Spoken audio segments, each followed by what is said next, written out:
So this week is all about how we created a doorway that's going to lead to an ensuite / walk-in wardrobe from a bedroom. So keep on watching if you want to see how we did it. So just to give you another recap again, if you're new, this is my parents' new bungalow renovation project, and I'm currently in the back right bedroom, and there's an alleyway behind here and a garage.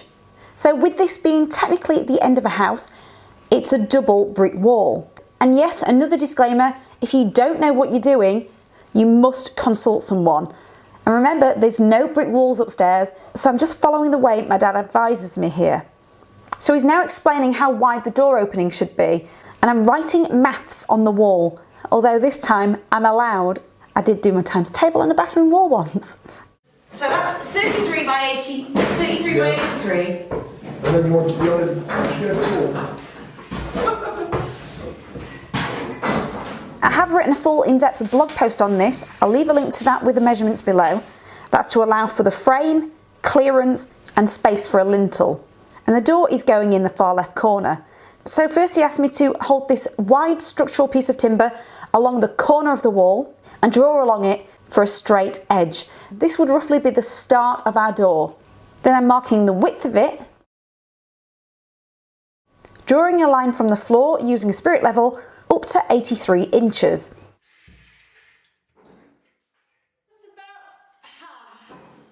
And a level line along the top. Bear in mind, I was told this was a rough guide. It all depended where the bricks were positioned behind the plaster. So before I started removing bricks, I chipped away all the plaster using an SDS drill with a flat chisel head. Also notice I'm wearing safety gear because it gets very dusty.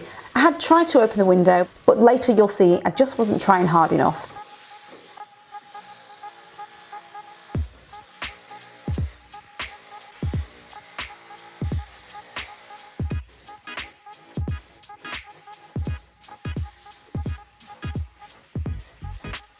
Then I was asked to chip away about 6 inches of the mortar to the far top right.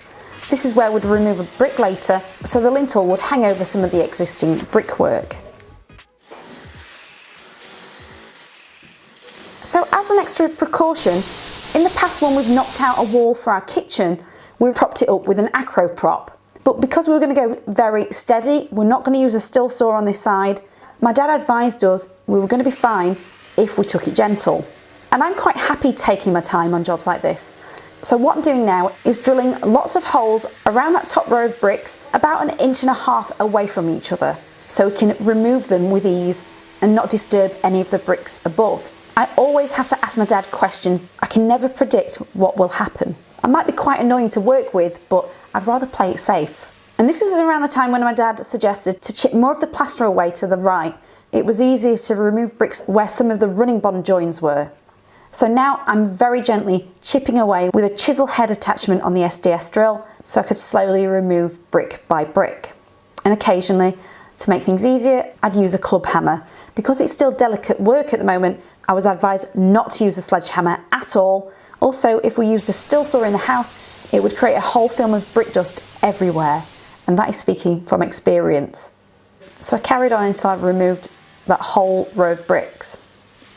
And before I could even film it, my dad quickly put a lintel in on his own.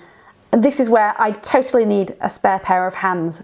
And you can see it's overlapping because we're going to completely remove the bricks directly underneath. So we needed to now prop the lintel up and wedge some shims in that wouldn't crush under pressure. And normally my dad would use slate, but he found this sheet of Formica that was used as a ceiling in the alleyway. But first he asked me to drill a hole straight through to the other side of the wall just above this lintel, because then we could locate where the other lintel needs to go on the other side, with it being a double brick wall. And now my dad's using a crowbar to prop it up and hammer in those Formica packers.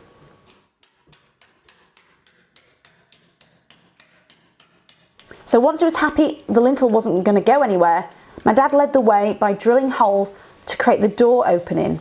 You can see he's just going through some of the mortar between the bricks. And this was just to get me started. And then remove some of the top bricks before I could carry on. We exposed this spongy white insulation, so we just removed that as we went.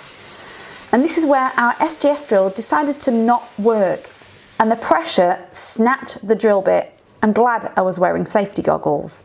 So from this point on, we had to just use a sledgehammer to remove most of the bricks, and we couldn't get that really tidy finish that we wanted on this side. In the week, a bricklayer came to remove the old gate that was here, where the alleyway was, and brick it up because we're going to have a window there. Don't forget, this is going to be the ensuite / walk-in wardrobe. That's the big bedroom window of the room we're working in. So after the brickie had done his work, it also used a still saw on this side, so when we came back and removed the bricks, it gave a much cleaner and professional finish.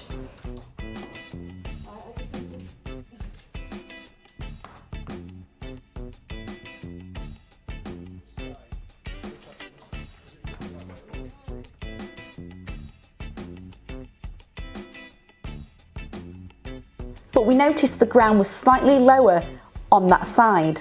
So I removed another row of bricks to reveal the floor joists. And this is where my dad really took his time because he didn't want these two last row of bricks to fall down and make a mess. So after removing a brick either end, he's just measuring the space before he cut the lintel and placed it in before he wedged it like the first side. So that's where I'm going to leave it for this week. Since then, I've also been taught how to fit some double glazed windows, and there's so many other updates I want to share with you, but I'm going to try and compile those into one video. So if you want to follow this renovation journey, then don't forget to subscribe and hit the bell so you don't miss out on notifications.